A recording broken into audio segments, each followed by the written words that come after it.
말씀 제목은 교회에 들어온 담무스라고 했습니다. 교회에 들어온 담무스입니다. 첫 번째 슬라이드 보여주셔서 담무스가 뭔지를 조금 설명하겠습니다. 일본말로는 담무스라고 하는데 성경에서는 오늘 읽어는 본문 8장 14절 한 번만 나와요. 성경 읽을 때 똑같은 게 많이 나오면 그만큼 중요한다라고 하는 의미가 있는데 한 가지만 한 번만 나옵니다. 이 단무스는. 그렇다고 이게 중요한 단어가 아니라고는 조금 하기는 어려운 단어입니다. 유대인들한테는 이 단어는 엄청 익숙하고요. 이거를 통해서 우상 숭배가 얼마나 무서웠는지, 얼마나 하나님이 왜 예루살렘을 멸망하는 것을 결정하시는지가 오늘 본문을 통해서 알게 됩니다. 유대인들이 왜 이 단어를 잘 아냐 하면 원래는 히브리 사람들은 첫 번째 달, 두 번째 달, 세 번째 달락 이렇게 세웠어요. 1月, 2月, 3月그런 느낌으로 했는데 바빌론 시대를 통해서 바꿔줬어요. 부르는 게. 그리고 담무스라고 하는 게 네 번째 달입니다. 지금으로서 얘기하면 6월 정도 됩니다. 그러니까 이때가 오면 유대인들은 담무스의 달이다 이렇게 얘기하니까 엄청 익숙한 단어가 되는 거입니다. 근데 이 담무스에 대해서 먼저 설명하겠습니다. 이 신은 뭐냐면 고대 메소포타미아에서 사람들이 우상 숭배하고 있었는 농사의 하나님 신입니다. 농사의 신, 농사 음식물 만들어 놓은 거, 야채 같은 거 그런 거 만들어 놓은 거입니다.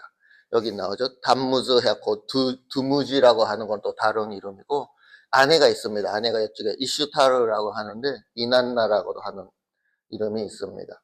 근데 이 부부가 있었는데 담무즈가 이제 상에 가갖고 동물을 잡혀갖고 가라고 했는데 거기에 큰 이노시시라고 했는데 돼지가 나타났어요. 돼지가 나타나고 공격받아갖고 이 담무즈가 죽게 됐어요.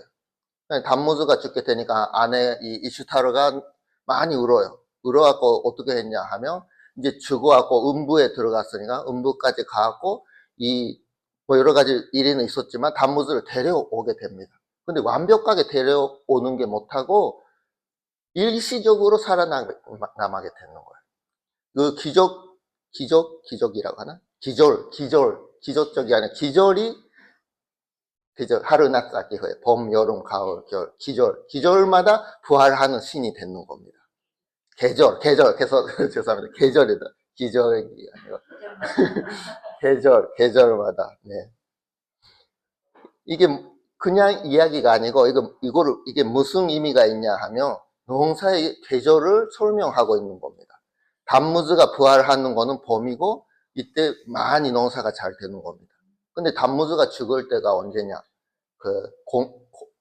공기라고 하나요? 비가 안 하는데 6월 달입니다. 그게 공기입니다. 일본은 6월 달에 비가 많이 오잖아요. 근데 여기 중동은 6월 달에 비가 안 와요. 그러니까 농사가 못하게 되는 겁니다. 봄, 여름 때 봉사가 그러니까 이제 일이 못하게 되는 겁니다.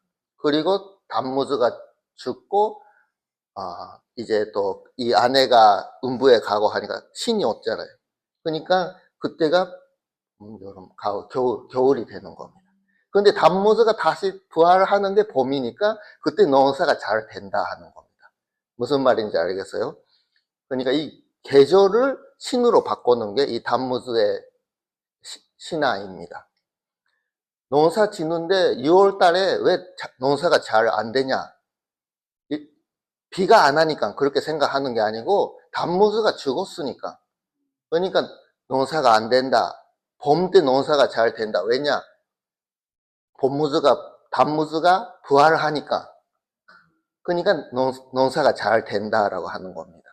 그렇다면 이 담무즈를 부활하게 하기 위해서는 어떻게 예배를 드리냐? 여자들이 많이 울어요. 이 이스타르가 우는 것처럼 많이 울어하고 예배를 드리는 겁니다. 그렇게 하면 이제 봄 때 농사가 잘 된다. 이런 이야기입니다. 근데 이거는 어디에서도 많이 들어보셨는 것 같은데 가나안의 신의 그 바알도 마찬가지 비슷한 스토리입니다. 바알가 죽었으니까 지금 농사가 안 되는 거예요. 바알이 부활하니까 농사가 잘 되는 거예요. 기조를 신에 바꿔줬는 겁니다. 이거는 바알하고 아세라 신하고 마찬가지로 이 담무즈 이스타르하고 마찬가지입니다. 그런 신화가 여러 가지 있습니다. 애굽에서도 있고 오시리스하고 이시스 신도 있고 가나안에 아까 얘기한 바알하고 아세라 신, 헬라 신화에서도 아도니스하고 아프로디테 신화 같은 게 다 비슷한 게 많이 있습니다. 근데 이 담무즈가 특징이 있어. 담무즈의 예배하는 특징이 세 가지 있는데 여기 세 가지 썼어요. 첫 번째는 축복 중심. 그 신이 어떤 신인지 그런 건 일단 상관이 없고 일단 거기에서 축복을 받아야 되니까 그 축복을 주세요라고 하는 종교입니다. 풍작, 농사가 잘 되기 위해서, 아이도 잘 나기 위해서, 생활을 지켜주세요. 이런 거를 신한테 원하는 거죠. 그 신보다 그 신이 주는 축복한테 집중하는 신앙입니다. 그리고 두 번째는 간정 중심. 간정, 말씀 가리키는 거 그런 건 다 두 번째고, 일단 간정이 중심이 되고 있어요. 그러니까 예배를 드릴 때도 여자들이 무조건 울어요. 울고 예배를 드리는 거입니다. 그리고 세 번째는 경험 중심, 체험이라고 하나요? 체험 중심. 왜냐하면 이것도 자연의 사이클을 신으로 만들었어요. 자기가 살아가는 이 기절을 경험하는 것을 통해서 신을 느낀다 하는 겁니다. 근데 이 담무즈 신화는 바비론이 예루살렘에 쳐들어와고 멸망하고 너네들 이 신 믿으라 이렇게 했는 게 아니에요, 사실은. 옛날에는 일본이 한국에 쳐들어와고 이렇게 일본의 신을 믿어라 이렇게 했잖아요. 억지로 믿게 되는 거. 무슨 말인지 알아요? 근데 이거는 아니에요. 바비론은 진짜 그 바비론의 신은 마르드크라고 또 다른 게 있어요. 근데 이거 담무즈 신화는 이스라엘 사람들이 스스로 받아들이는 종교입니다. 바비론의 그 종교가 됐지만 원수의 종교죠. 그러면 이스라엘 사람들이 그런 거 싫어해야 되잖아요. 근데 너무 좋으니까 이 신을 우리도 예배하자 해갖고 받아들이게 되는 게 이 담무즈 신앙입니다. 물론 담무즈 신앙만 아니고 여러 가지 신을 받아들였지만 이게 오늘 본문에서 핵심이 되는 겁니다. 담무즈라고 하는 게 대충 어떤 건지 알게 되셨죠? 그러면 본문에 들어가겠습니다. 8장 보면요. 첫 번째, 에스겔을 지배해 이스라엘의 장로들이 왔습니다. 그리고 앉아갖고 에스겔에게 하는 말을 들으라고. 그냥 놀러 오는 게 아니고 에스겔을 통해서 하나님 말씀을 들으라고 장로들이 왔습니다. 이거 놀라운 겁니다. 지금까지 선지자가 이렇게 말을 해도 사람들이 다 안 들었잖아요. 그러니까 에스겔가 말하는 게 아니고 퍼포먼스로 몸으로 보여주는 거죠. 처음에는 이 사람이 뭐 하는지 하고 사람들이 가만히 보고 있었는데 1년 몇 개월인가 지나게 될 때 스스로 찾아오게 되는 거예요. 장로들이. 그러면 에스겔의 입장에서는 어때요? 지금까지 잘 보여줘도 진짜 보고 있는지 안 보고 있는지 답답한 상황인데 말씀을 듣고 싶다고 오게 되는 거예요. 그러면 너무 기쁘잖아요. 에스겔가. 이제 됐다. 자기가 이제 하나님 말씀을 이 사람들한테 전하면 된다. 라고 생각하겠지만 그게 못 됐습니다. 온종 에스겔한테는 이제 말하게 되는 기회가 됐다라고 생각했는데 성경 보면요. 갑자기 황상 속에 하나님이 나타나십니다. 하나님이 나타나고 에스겔의 머리카락을 땡겨갖고 선정까지 데려갑니다. 근데 진짜로 데려가는 게 아니고 황상 속에서 데려가게 됩니다. 말하기 전에 에스겔은 너한테 보여주는 게 있다라고 하는 거입니다. 그리고 보여주는 게 뭐냐 하면 선정입니다. 예루살렘에 있는 하나님한테 예배를 드리는 하나님 집 선정에 데려갔습니다. 근데 다음 슬라이드 보여주세요. 네, 오늘 이거 본문 쓰는 건데 여기가 조금 잘 보입니까? 네 가지가 보입니다. 이거를 설명하겠습니다. 뭐냐면 하나님한테 예배를 드리는 장소인데, 볼게요.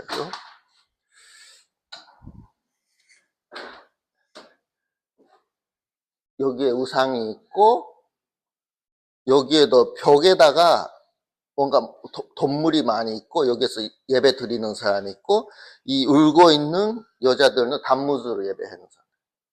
그리고 여기에서는 태양을 보고 예배 드리는 사람들이 있습니다. 하나님만 예배하기 위해서 만들어 놓은 장소에서 여러 가지 신을 예배 드리는 이스라엘 사람들 모습이 여기에 있었습니다. 한 가지씩 보여줍니다. 4가지 있는데 첫 번째는 이거입니다. 먼 데에서도 잘 보이는 자리에서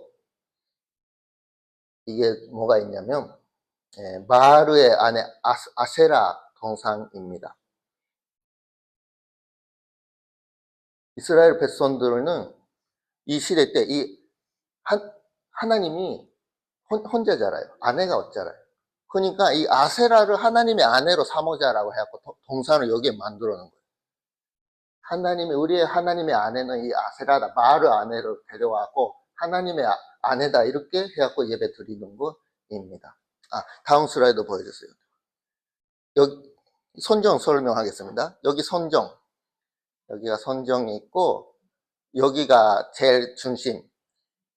네, 지선정 맞아요. 그리고 여기가 들어가는 입구고, 여기가 바깥에 제물을 드리는데 제당이 있습니다. 그리고 여기 그러니까 소개하고 여기 바깥에 맞죠? 우찌니와 소돈니와라고 하고 있는데, 그리고 이쪽에 태양이 이쪽에 있습니다.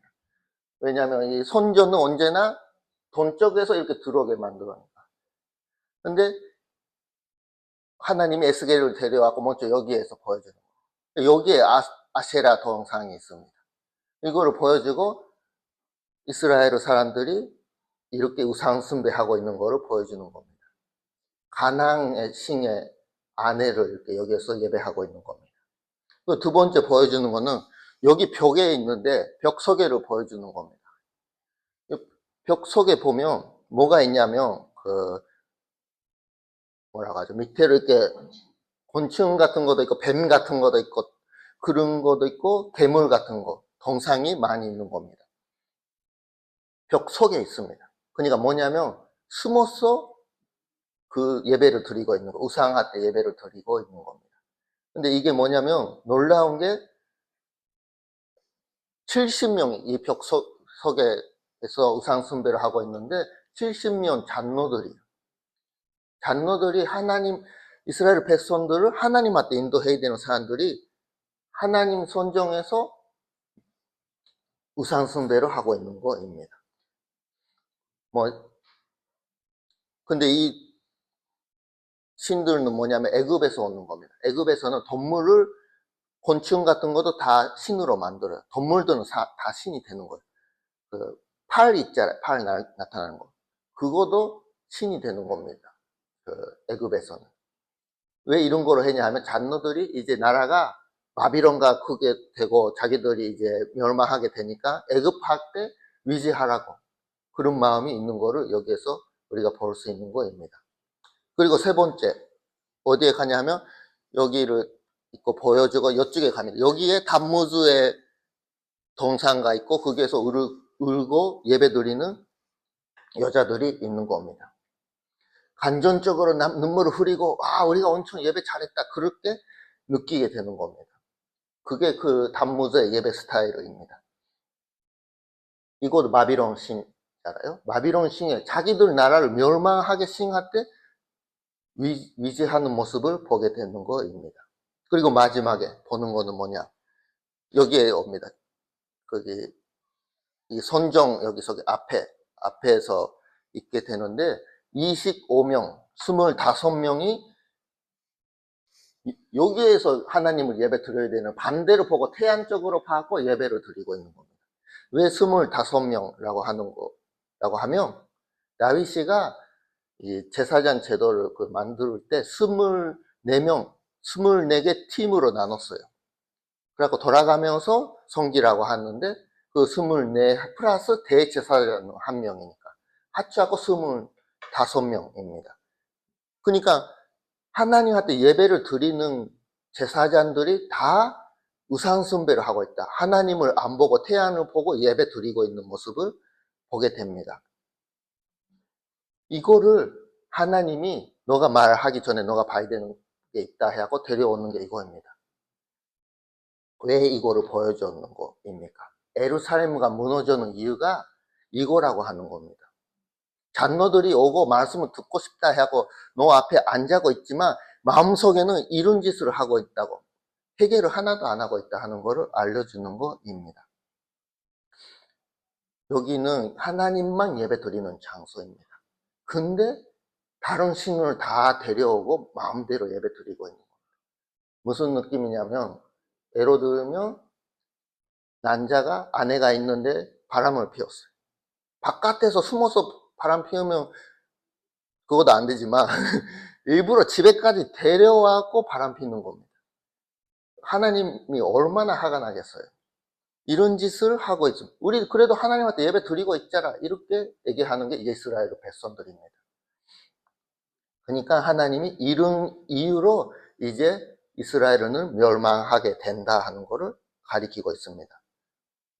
바람 피우는 이야기 했지만 뭐가 없어졌어요? 그 남자한테 숨어서 하면 이거 이게 나쁜 거라고 알고 있잖아요. 근데 숨기지도 않고 집에까지 데려오고 바람 피운다 하면 이제 제다하는 그런 간격이 하나도 없어지는 겁니다. 뭔가 이게 잘못됐어? 그런 느낌입니다. 이스라엘 백성들도 그런 마음이 되는 겁니다. 우리 하나님한테 예배 드리고 있잖아, 문제 없잖아 라고 하면서 이런 짓을 하는 거. 뭐가 나쁘는지 뭐가 좋은지도 하나도 모르는 상태가 되는 것입니다. 완전히 하나님한테 마음이 떠나고 있는 상태였었습니다. 오늘 본문을 통해서 담무즈 신앙이라고 대표로 담무즈 이야기를 했지만 얼마나 위험하는지를 얘기하고 싶은 거입니다. 담무즈 신앙이라고 하는 게 2500년 때 이스라엘 사람들이 했는 이야기고 우리는 관계없다라고 하는 게 전혀 아닙니다. 이 시대도 교회 속에 이 담무즈 신앙이라고 하는 게 들어오고 있습니다. 다음 슬라이드 보여주세요. 네. 교회에 들어오는 담무즈 신앙하고 세 가지 아까 포인트로 얘기했습니다. 우상 숭배 다 그러는데 첫 번째는 축복 중심 신앙입니다. 성공하고 건강하게 되고 잘 되는 그거를 원하는 신앙입니다. 지금 교회도 한국 교회도 일본 교회도 마찬가지고 그런 신앙이 너무 많아지는 겁니다. 일본 사람들도 신사 가는데 왜 갈까요? 자기 잘 살기 위해서. 그 신을 진짜 좋아해갖고 인격적인 교제를 갖고 싶어하는 거 그런 게 아니잖아요. 자기가 잘 되는 거, 축복을 받고 싶으니까 신사에 갑니다. 근데 그런 마음으로 교회 오는 사람들이 있습니다. 기도할 때도 하나님 말씀보다 자기가 좋은 학교 들어가고 좋은 회사 들어가고 우리 가족이 잘 되는 걸 원합니다. 그것만 원하는 신앙. 이게 축복 중심 신앙이라고 여기서는 얘기합니다. 기복신앙이라고 하죠. 한국에서는. 열심히 기도하면 하나님이 들어주신다. 무조건 열심히 기도해라. 하나님하고 인격적인 관계는 두 번째고 먼저 어떻게 자기가 얼마나 축복 받았는지 기도 응답 받았는지 그거로서 신앙이 크다 작은다 그런 거를 판단하는 게 있습니다. 근데 그건 잘못된 거입니다. 하나님이 목적이 돼야 되는 겁니다. 하나님이 수단이 되면 안 돼요. 축복이 목적이고 축복을 가지기 위해서 하나님을 이용한다 하는 거는 그거는 담무즈 신앙입니다. 여러분은 기도할 때 뭘 원하고 있습니까? 예수님은 축복을 구하라 그렇게 말씀 안 하셨어요. 어떻게 가르쳤냐? 마태복음 1장 33절 제가 읽겠습니다. 먼저 하나님의 나라와 하나님의 의를 구하라 이렇게 가르쳤습니다. 맞습니까? 축복을 전혀 구하지 말라 그렇게는 얘기 안 했습니다. 그러나 우선순위는 하나님하고 관계예요. 하나님 관계 속에서 우리가 축복을 받게 되는 게 순서지 먼저 축복을 원하는 거는 잘못되는 거입니다. 부부 관계도 마찬가지잖아요. 상대방이 뭐를 해주는지 그게 중요한 게 아니잖아요. 그것도 물론 전혀 필요 없다는 아니지만 먼저 아내하고 남편 관계가 잘 되고 그 속에서 남편이 주는 게 있고 아내가 주는 게 있고 그런 게 옳은 관계입니다. 근데 아내가 뭐를 고민하고 있는지 아내가 뭐를 원하고 있는지 신경도 하나도 안 쓰고 너는 아내니까 이거 하라 그거 하라 이렇게 하는 거는 남편 태도가 잘못되는 거 아닙니까? 축복을 구하는 게 우리 하나님의 관계가 아닙니다. 우리는 하나님 나라와 하나님의 의를 구하는 거, 하나님 말씀을 구하는 게 먼저 우리가 해야 되는 겁니다. 그러니까 축복이 아니고 말씀을 구하는 신앙을 가지시기 바랍니다. 그렇다면 축복도 하나님이 주시는 겁니다. 나중에 따라오는 거라고 하는 거를 기억해 주시기 바랍니다. 두 번째는 단무스 신앙이 감정 중심 신앙입니다. 자기 감정에 따라가는 신앙입니다. 지금 교회도 다 그런 교회가 아니지만 어떤 거냐, 음악을 잘하고 화면 뭐라고 하죠, 이거 라이트를 이렇게 멋있게 하고 감정을 흔들리게 만들어놓은 그런 교회가 있습니다. 그러나 그거는 하나님이 원하는 게 아닙니다. 우리가 예배 드리는 건 누구를 기쁘게 하기 위해서 예배를 드립니까? 네, 하나님입니다. 하나님을 기쁘게 드려야 되는데 하나님 앞에 예배를 드려야 되는데 자기가 기쁘게 하기 위해서 예배를 드리는 거. 오늘 예배는 하나님 목사님 말씀이 너무 좋았다, 재밌다, 찬양이 너무 좋았다. 물론 자기가 기쁘게 하는 것도 중요하겠죠. 그래도 더 중요한 거는 자기가 기쁘게 됐는지 안 했는지가 문제가 아니고 하나님이 기쁘게 됐는지 안 했는지 그게 더 중요한 거입니다. 감정에 따라가는 거는 위험한 신앙입니다. 여러분은 뭐를 목적으로 예배에 참석하고 있습니까? 예수님은 자기 감정을 따라가라 이렇게 안 가르쳤습니다. 반대로 자기를 버리고 자기 십자가를 가지고 예수님한테 순종하라고 가르쳤습니다. 마가복음 8장 34절에 그렇게 얘기하고 있습니다. 감정을 무시하라고 죽이라고 하는 건 절대로 아닙니다. 감정도 중요합니다. 우리가 어떻게 느끼는 거지도 물론 중요하지만 감정이 주인이 되면 안 돼요. 기분 나쁘니까 이렇게 행동했다. 좋으니까 이렇게 행동했다. 좋은 일을 할 때는 잘 몰라요. 근데 자기 기분이 나쁜다고 사람 때리고 해도 됩니까? 물건 훔쳐도 됩니까? 아니잖아요. 그래도 된다라고 생각하는 사람들이 있어요. 근데 그 사람들은 뭐냐? 감정에 따라가는 사람입니다. 성경에서는 절대로 자기 감정이라고 해도 그거를 주인으로 삼으면 안 됩니다. 반대로 감정은 우리가 다스려야 돼요. 화가 날 때가 있고 슬플 때가 있고 저도 목사지만 너무 힘들고 슬프고 이런 마음으로 하나님 앞에 예배 드릴 수 있나? 라고 생각하고 된다고 죄송한데 오늘 쉬겠습니다. 예배 쉬겠습니다. 해도 됩니까? 그거는 뭐 여러 가지 상황이 있겠지만 만약에 그게 제가 감정을 따라서 예배를 가거나 예배를 안 가거나 하는 건 그거는 잘못된 겁니다. 그거는 하나님이 기쁘게 하시는 게 아니고 자기가 기분 좋기 위해서 목사하고 예배하는 거죠. 그거는 잘못된 신앙입니다. 두 번째는 감정 중심이 아니고 말씀에 따라가는 거. 감정에 따라가지 마세요. 감정은 우리가 다스려야 되는 겁니다. 마지막에 세 번째는 단무스 신앙은 경험이 아니고 다른 단어로 뭐라고 했죠? 체험. 이게 기억이 하나도 안 나는데 체험 신앙입니다. 체험이 자기의 절대적인 기준이 되고 있는 겁니다. 자기가 그렇게 경험했으니까 맞다 이런 생각입니다. 지금 교회도 현재 교회도 그런 게 가끔 있습니다. 기도가 이루어졌다. 기적을 봤다. 맞죠? 기적. 그리고 이만큼 자기가 봉사했으니까 저를 봐주세요. 이런 이야기가 있습니다. 근데 그게 중요한 게 아니에요. 그게 경험이 중심이 되는 거는 위험한 거입니다. 왜냐하면 자기 자신도 속일 수가 있어요. 그렇게 결과는 없지만 우리가 성경 보면 그렇잖아요. 하나님 역사하시는데 매번 똑같이 바탕가 있는 게 아니잖아요.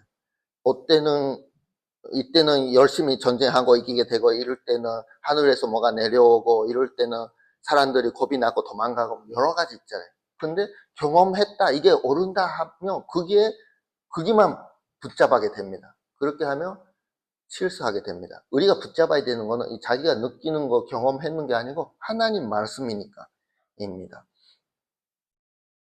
여러분은 그러면 자기 신앙을 볼 때 뭐 때문에 신앙이 강하게 됐다라고 생각합니까? 그 중심이 어디에 있습니까? 기준이 뭐가 있습니까? 만약에 거기에 저가 이런 경험도 하고 사람들 치료해주고 했으니까 신앙이 강해졌다라고 생각하면 그건 조금 위험합니다. 그거로서 하나님은 우리를 보는 게 아니에요. 방언 말하는 게 있으니까 신앙이 있다. 사람 만져주면 치료되었고 그 사람이 걸어가게 됐다. 그것 때문에 우리 신앙이 강하게 됐다라고 하는 건 절대로 아니라고 하는 겁니다. 예수님은 어떻게 가르치셨습니까? 마태복음 4장 4절 보면 사람이 빵으로서만 살아가는 게 아니고 하나님의 말씀에서 나는 한 가지 한 가지씩 그 말로서 살아간다라고 가르쳤습니다. 우리가 신앙생활을 하는 걸 통해서 경험하는 거는 의미가 없다라고는 얘기 안 합니다. 그러나 그거는 절대로 기준이 되면 될 수가 없는 것입니다. 우리가 실력도 없고 하나님의 기적도 없고 응답도 없고 그런다고 우리 신앙이 약해지는 게 아닙니다. 우리가 그런 기적을 안 봐도 신앙을 가질 수 있어요. 아, 너는 그런 것도 방언도 못하고 이거 기적도 안 봤어? 그러면 신앙이 없다. 그런 게 절대로 아니라고 하는 거죠. 반대로 이 경험이 많으면 이당에 빠질 수가 있습니다. 그 경험이 없으면 계속 불안하게 됩니다. 그때는 하나님이 들어주셔서 치료해 주는데 이번에는 안 고쳐주네? 그러면 하나님이 잘못됐는가? 저가 잘못됐는가? 뭐가 문제가 있겠지? 그렇게도 생각할 수 있는데 아닐 수도 있습니다. 사실 하나님 계획대로 따라가는 거니까입니다. 근데 경험 중심이 되면 불안하게 돼요. 안 생기니까. 왜 그게 일어나야 되는데, 기적이 일어나야 되는데 그렇게 불안하게 됩니다.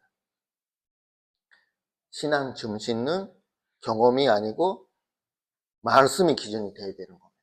말씀을 듣고 그거로 자기가 잘 따라가고 있는지 아닌지 거기에서 자기 신앙이 강하게 됐는지 안 됐는지 판단해 주시면 좋겠습니다. 단무즈 신앙을 가게 되면 어떻게 되냐? 에스겔서에서는 멸망밖에 없다 하는 것을 가리키고 있습니다. 이스라엘은 안타까우게 하나님 말씀보다 축복 중심, 간정 중심, 경험 중심 길을 가게 됐습니다. 그 결과 하나님은 선전을 떠나게 됐습니다. 아까 선전 그림 보셨죠? 몇 개 돌아가 볼까요? 또 한 가지. 네. 자기 집인데 다른 신들이 엄청 많이 들어오고 있어요. 이런 집에 다시 돌아오고 싶어요? 안 돌아가고 싶습니다. 보기도 싫게 됩니다. 하나님도 이제 마음이 떠나게 되는 거죠. 이렇게 되니까. 역사적으로 볼 때 이 바빌론에 사람들이 끌고 가게 되는 게 BC 기원전 586년입니다.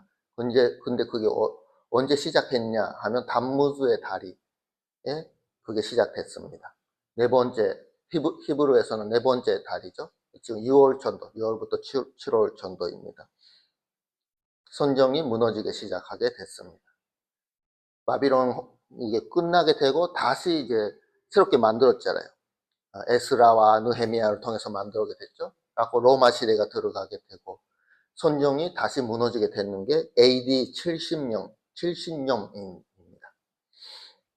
근데 이 선정이 무너질 때 엄청 어마어마한 사람들이 죽게 됐는데 이게 언제냐 하면 단무즈의 달입니다. 선정이 두 번 무너졌지만 단무즈의 달부터 무너지게 되고 다음 달까지 완전히 무너지는 건 다음 달이지만 유대인들은 그거를 기억합니다. 단무즈에 의지하는 우리가 단무즈의 달에 선전을 잊어버리게 됐다 하는 것을 기억하고 있습니다. 그러니까 이 달에 되면 단무즈의 달에 17일에 될 때 유대인들은 금식합니다. 이 자기들이 실수하는 것을 기억하기 위해서.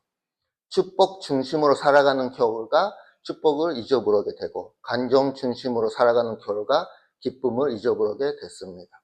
경험 중심으로 살아가는 결과 하나님을 통해서 경험할 수 있는 거를 다 잊어버리게 됐습니다. 우리 교회도 지금 현재 교회도 조심해야 됩니다. 우리가 만약에 신앙생활을 한다 하면서도 교회 속에서 축복을 주세요 구하는 신앙, 간절로 따라가는 신앙, 경험을 중심으로 하는 신앙 할 때 이 교회에서 하나님의 임재가 없어질 수 있습니다. 결론적으로 말씀드리겠습니다. 축복, 간정, 경험도 다 귀하지만 중심은 하나님의 말씀입니다. 하나님의 말씀에 순종하는 교회 속에 임재가 있습니다. 성경이 가리키는 신앙이라고 하는 것은 하나님하고 관계입니다. 축복을 받기 위해서 하나님이 있는 게 아닙니다. 하나님 말씀을 무시하게 된다 하면 관계가 무너지게 됩니다. 관계가 무너지게 되면 하나님이 임재가 없어지게 되는 겁니다. 하나님의 말씀을 첫 번째로 우선순위 두는 오사카 중앙교회하고 선도가 되시기 바랍니다. 기도하겠습니다.